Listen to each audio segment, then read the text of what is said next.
بسم الله الرحمن الرحيم. أهلي وأحبتي الشطر اليمني، إليكم تحية من الشطر الفلسطيني.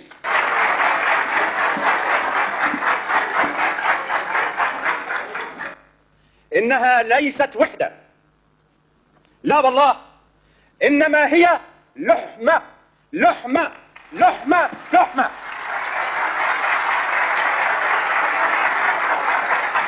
ليست وحدة، ولكن إعادة اللحمة بين الخط البريطاني والخط العثماني.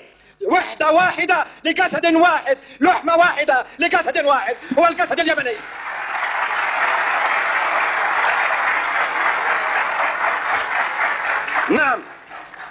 نعم، هي لحمة، إعادة اللحمة. شطبنا من التاريخ، من العار، هذا الخط البريطاني وهذا الخط العثماني، وهنا الآن نكتب التاريخ بأحرف من نور ونار. نكتب التاريخ يا أخي الرئيس، يا إخواني أعضاء مجلس الرئاسة، أنتم تكتبون اليوم التاريخ بأحرف من نور ونار. لا تكتبونه لليمن، لا تكتبونه لفلسطين، ولكن تكتبونه لهذه الأمة العربية من المحيط إلى الخليج.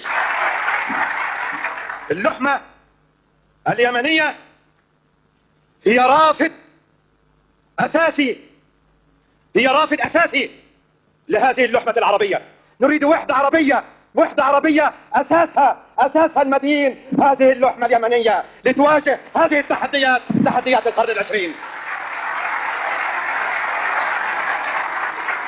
أقول لأطفال الحجارة، بقول لنساء الحجارة اللي بتقول ومعتصماء، بقول لهم لقد أجابكم اليوم اليمن بلحمته بلحمته بلحمته.